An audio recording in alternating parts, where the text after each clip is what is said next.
네, 안녕하십니까. 자, 이번 시간은 우리가 주요 심리검사에 대해서 학습하도록 하겠습니다. 그래서 요 심리검사는 우리가 가장 많이 쓰이고 있는 것들을 직업 심리에서 쓰이고 있는 것들을 소개하고자 합니다. 자, 그래서 주요 심리검사를 살펴보도록 하겠습니다. 자, 먼저 지능검사를 살펴보겠습니다. 요 지능검사는 우리가 기억을 해야 될 것은 일반 정신능력을 측정하는 것이다. 일반적인 능력검사다. 그래서 일반 능력검사라고 합니다. 그리고 이것은 어떤 과거나 미래를 측정하는 것이 아니고 현재 수준을 측정하는 것입니다. 그렇기 때문에 그 신뢰도가 상당히 높다고 볼 수 있습니다. 자, 그래서 이 지능검사는 일반적인 정신 능력을 측정하는 것으로서 언어, 수리, 동작 능력을 종합하는 검사다. 이렇게 볼 수가 있고, 지능검사의 목적은 자, 지적인 능력 평가, 그리고 인지적, 지적 기능의 특성 파악, 자, 임상적 진단의 명료화, 자, 기질적 뇌손상 유무, 뇌 손상으로 인한 인지적 손상 평가, 자, 합리적 치료 목적을 설정. 자, 여기서 우리는 살펴볼 수가 있는 것은 지적인 능력 평가 또는 인지적 손상 여부. 그래서 지적인, 인지적인 이런 내용이 나오면 이것은 우리가 지능 검사다. 요 지능 검사는 평균 100, 표준 편차 15를 사용하고 있습니다. 평균 100, 표준 편차 15를 사용하고 있습니다. 일반 지능 검사는. 자, 두 번째, 카텔의 지능 이론입니다. 자, 이 카텔의 지능 이론 두 가지가 있는데, 자, 유동성 지수와 결정성 지수가 있다. 지능이 있다라는 것이죠. 그래서 우리가 유동성 지능은 선천적 지능이다. 이렇게 생각을 하시면 됩니다. 선천적 지능이다. 그래서 연령이 증가함에 따라서 점점 쇠퇴한다. 선천적으로 타고났다가 14세 이후부터 감소해서 33세 발달되다가 33세 이후에는 감소한다는 것이죠. 14세부터 33세까지 발달되다가 감소한다. 이런 내용입니다. 그래서 선천적 지능. 자, 결정성 지능은 후천적 요인이다. 즉 환경적 요인을 받는 지능이라고 볼 수가 있는 것이죠. 이것은 연령과 교육 정도가 높을수록 증가하는 경향이 있다. 왜냐하면 우리가 교육 정도가 높은 사람들은 계속 공부를 하죠. 계속 공부를 하면서 머리를 계속 쓰는 것이죠. 머리를 계속 쓰면 쓸수록 그 이후에도 40세 이후에도 쇠퇴하는 것이 아니라 발전이 가능하다라고 하는 것입니다. 저도 사실은 42살부터 공부를 시작했는데 처음에는 굉장히 어려웠어요. 그래서 정말 공부하기가 어려웠는데 이것이 계속 책 보고 공부하는 습관을 기르다 보니까 지금도 이렇게 책을 볼 수가 있는 것이지, 만약에 내가 이렇게 공부를 하지 않았다고 하면은 지금 책 보기 어려울 거예요. 그 정도 이렇게 우리 뇌가 지식이 지능이 이제 쇠퇴할 수 있다. 자, 네 번째는 비율 지능 지수와 편차 지능 지수를 살펴보도록 하겠습니다. 요 비율 지능 지수와 편차 지능 지수는 자, 비율 IQ하고 편차 IQ가 있는데 이건 우리가 간단히 이렇게 살펴봅시다. 비율 IQ는 전통적 IQ 산출 시 사용한다. 그리고 스탠포드 비뇌 검사가 대표적이다. 스탠포드 비뇌 검사가 대표적이다. 이 비율 IQ는 정신 연령과 생활 영역과 대비해서 산출되는 것이다. 정신 영역과 생활 영역을 대비한다. 이렇게 기억을 해주시고, 자, 편차 IQ는 우리가 보편적으로 사용하는 IQ 계산법이다라고 보시면 되고, 웩슬러 지능 검사가 대표적이다 이렇게 보시면 됩니다. 그래서 이 웩슬러 지능 검사는 이건 평균이 100, 표준 편차 15입니다. 그렇지만 우리가 개정판 스탠포드 비뇌 검사의 경우는 평균 100, 표준 편차 16을 사용한다. 자, 개정판 스탠포드 비뇌 검사의 경우는 편차 IQ를 사용하지만 평균 100, 표준 편차 16을 사용한다. 이렇게 보시면 되겠습니다. 이 표준 편차가 좀 크다고 하는 것은 변별력을 조금 더 범위를 두겠다는 것이죠. 우리가 그 A 집단, B 집단 표준 편차를 구해서 표준 편차가 크다고 하는 것은 어떤 변별력이 높다, 이렇게 이제는 이야기를 했었죠. 자, 그러면 이제 지능 검사의 종류를 살펴보면은 첫 번째는 이제 우리가 스탠포드 비례 지능 검사. 요거는 비례 시몬 검사가 개발을 했고, 자, 이 비례 시몬 검사는 그 루이스 터먼에 의해서 오늘날 사용되는 정교한 스탠포드 비례 검사로 이 IQ 개념을 최초로 적용한 검사다. 그러면 스탠포드 비례 검사, 루이스 터먼, 이렇게 기억을 하시면 되겠습니다. 자, 이 스탠포드 비례 검사는 아까 뭐라 했습니까? 그 비율 IQ를 쓴다겠죠. 그래서 정신 연령과 생활 연령의 대비를 통해서 비율을 나타내는 것이죠. 자, 두 번째는 한국판 웩슬러 성인용 지능 검사를 살펴보도록 하겠습니다.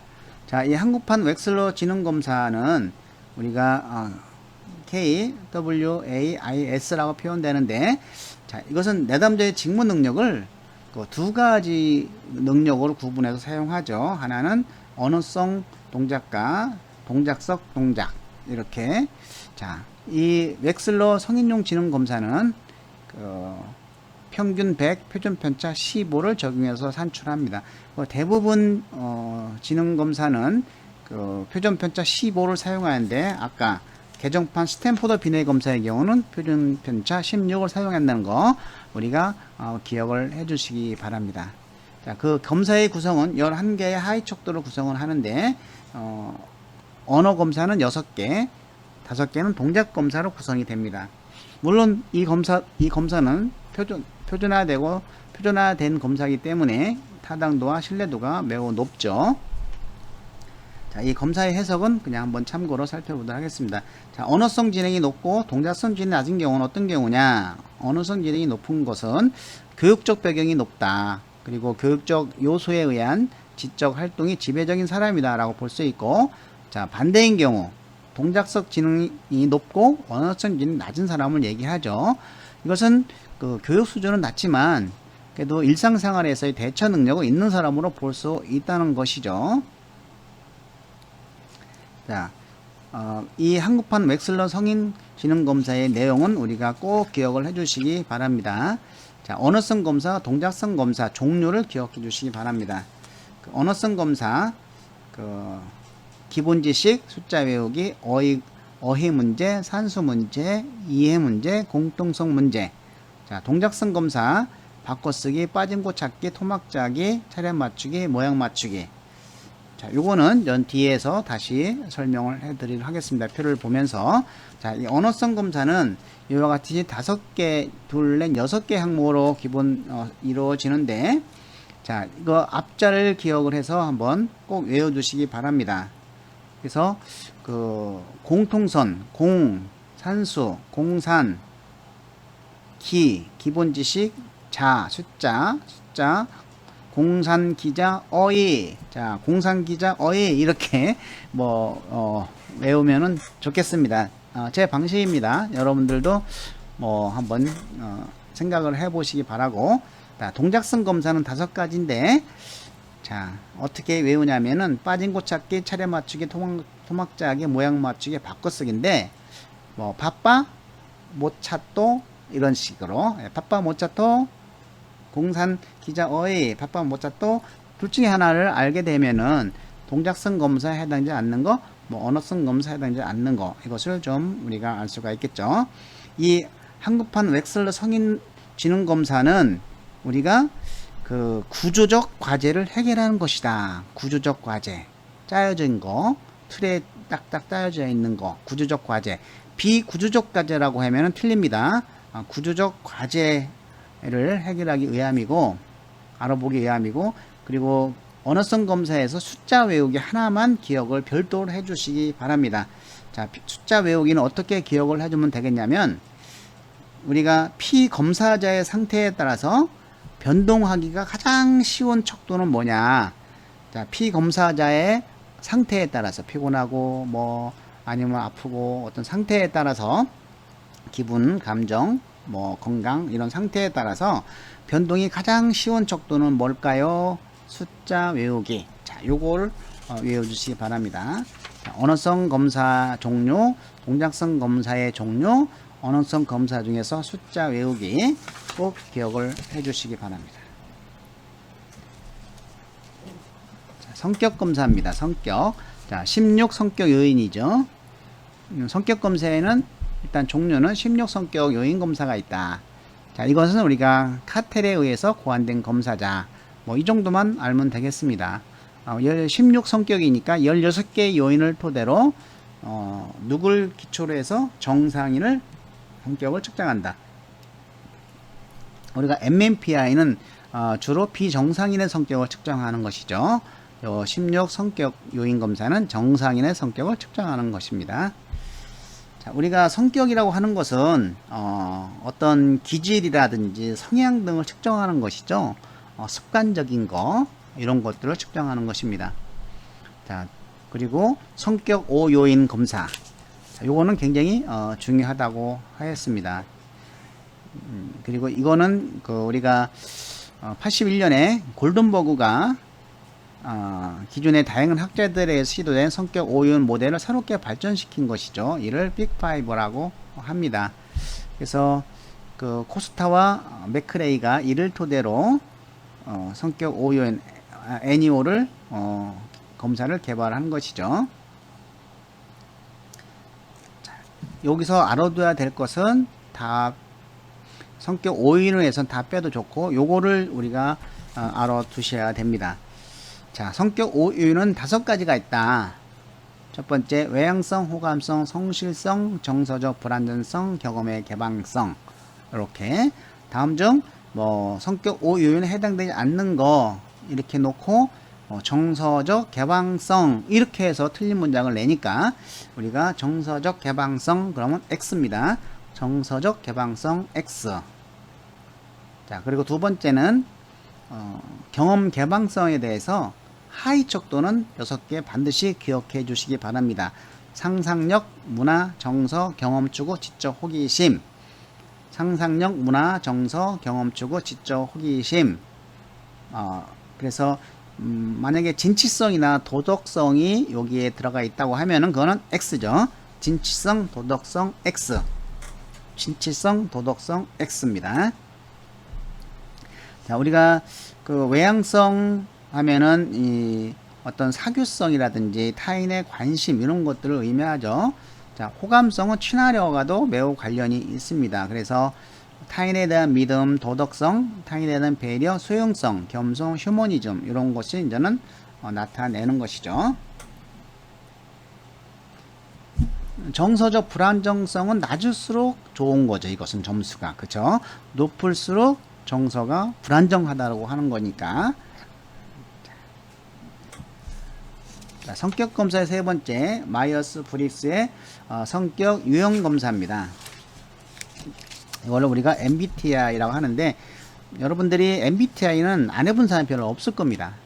그래서 MBTI에 대한 네 가지 선호 경향에 대한 하나하나 8가지를 우리가 여기서는 설명하기는 그렇고 이 마이어스 브릭스의 성격 유형 검사 MBTI는 일단 융의 분석 심리학에 의한 심리 유형론을 토대로 만들어졌다.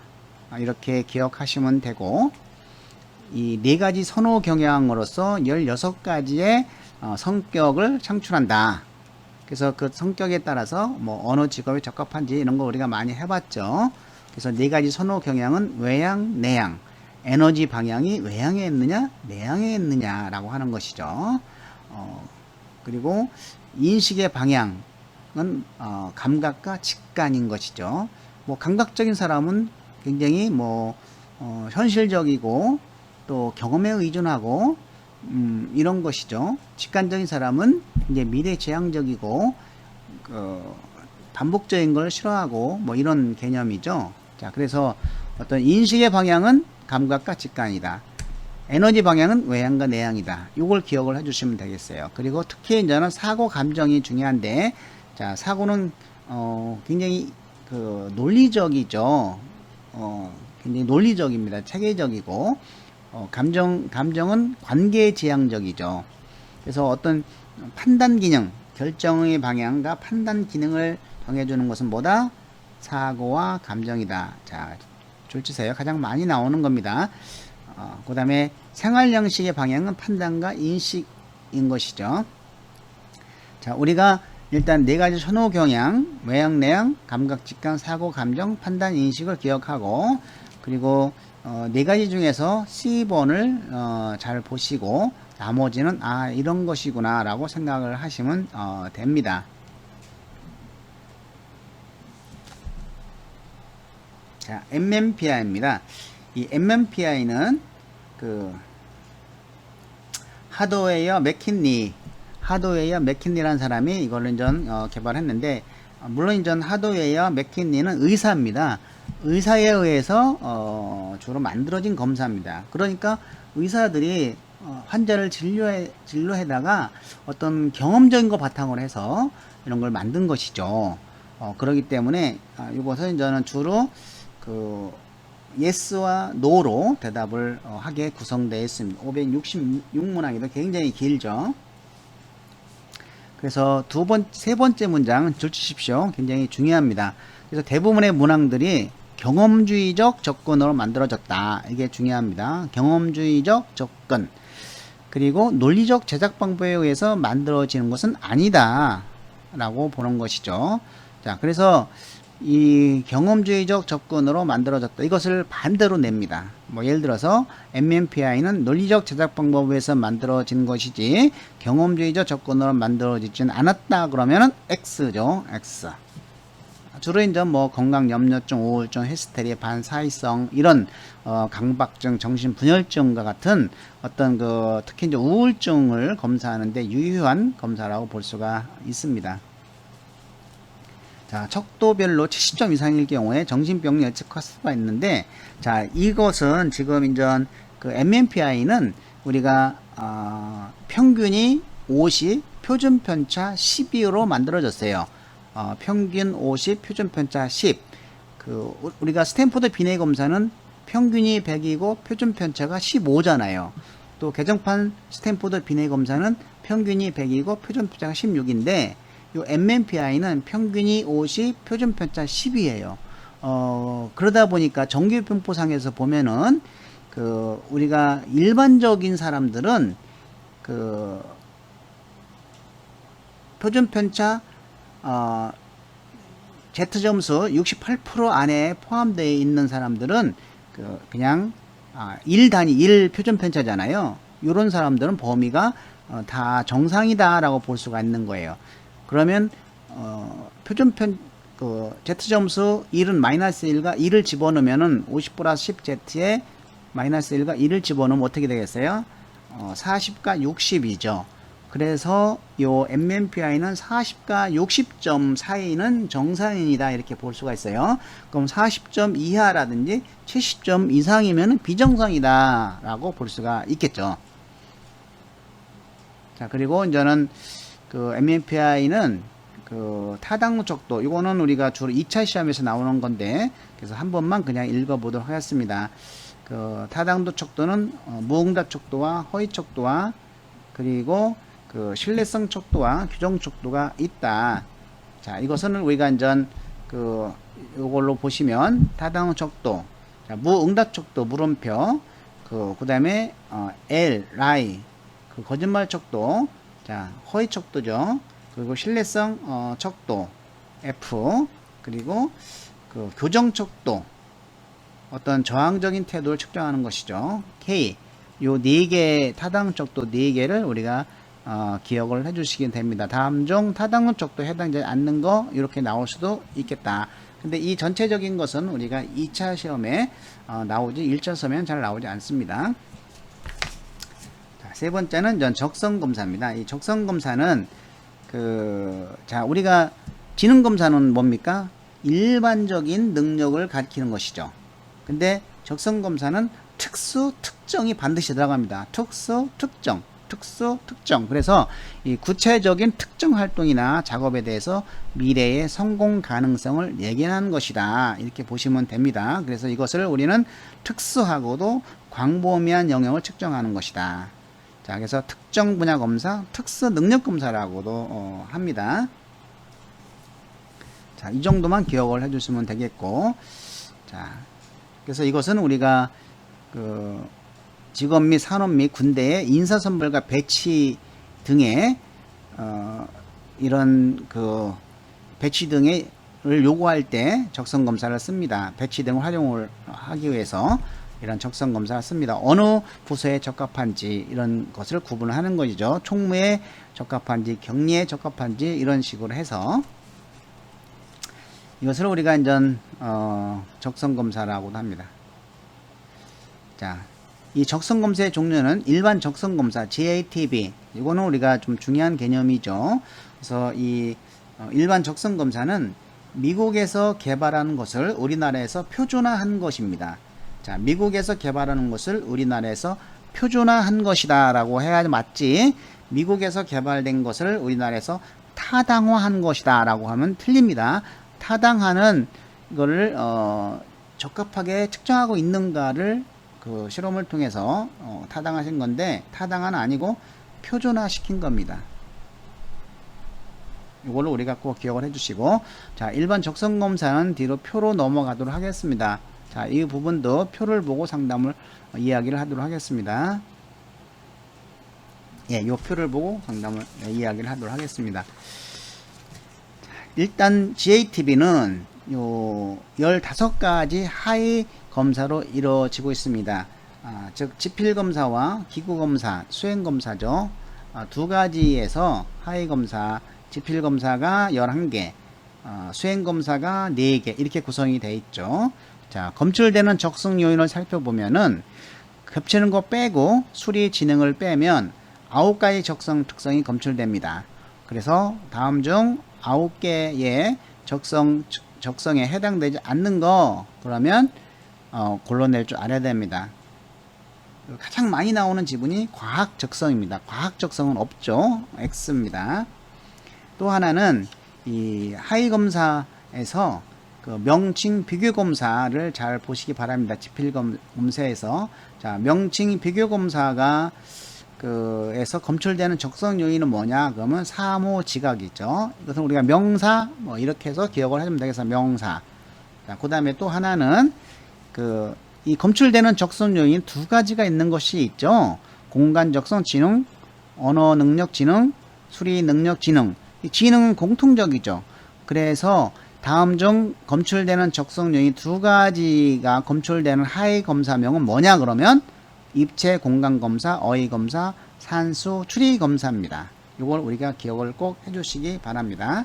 자, 다른 거는 뭐 공간이니까 공간 적성, 어휘니까 언어 능력, 뭐 산수 추리니까 수리 능력 이렇게 되겠죠.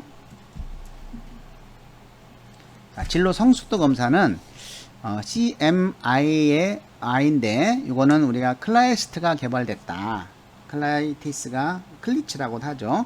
클라이티스가 개발을 해서 초등학교 6학년부터 고등학교 3학년을 대상으로 해서 초등학교 6학년에서 고등학교 3학년 대상, 그리고 표준화된 검사다 이렇게 보시면 됩니다. 자, 이것은 우리가 그 동일 연령대에서 검사를 해보니까 A라는 사람은 진로 발달이 잘 안 됐어요. 성숙도가 좀 떨어지고, B라는 사람은 진로 탐색이 굉장히 높은 거예요. 이미 목적도 다 세우고 자기 자신의 진로로 해서 잘 갈 수 있도록 발달되어 있는데, 어떤 사람은 내가 도대체 무엇을 할지도 몰라. 이런 어떤 동일 연령대에서의 이렇게 차이를 보는 것이죠. 얼마나 발달하였는지 이런 측정하는 검사 도구다. 이거는 전 태도 척도와 능력 척도로 구성이 되는데, 이 태도 척도는 선발 척도와 상담 척도 두 가지가 있습니다. 선발 척도가 50문항이고 상담 척도가 75개의 문항인데요. 그 중에서 50개가 선발 척도와 중복돼요. 그러다 보니까 결과적으로는 상담 척도는 곧 선발 척도다, 태도 척도다 라고 볼 수가 있는 것이죠. 자, 그러면 여기서 우리가 태도 척도하고 그리고 능력 척도를 살펴보도록 하겠습니다. 자, 기억을 해야 될 것은 첫 번째, 태도 척도의 5가지 종류: 결정성, 참여도, 독립심, 지향성, 타협성. 자, 그래서 결참,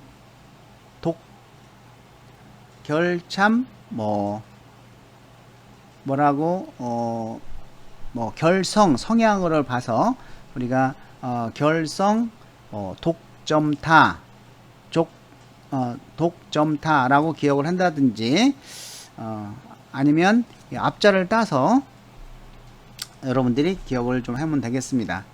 그리고 이런 5가지 종류하고 다음 중 태도 척도에 포함되지 않는 거 5가지 중에서 하나를 능력 척도를 넣을 수도 있습니다. 그 다음에 예문을 두고 이것은 태도 척도의 어느 분야라고 시험에 나옵니다. 나는 선호하는 진로를 자주 받고 있다. 그럼 결정성이고, 나는 졸업할 때까지는 진로 선택 문제에 별로 신경을 쓰지 않는다. 그러면 참여도. 또 나는 부모님이 정해주신 직업을 선택하겠다. 독립심. 일하는 것이 무엇인지도 생각한 바가 거의 없다. 성향, 지향성.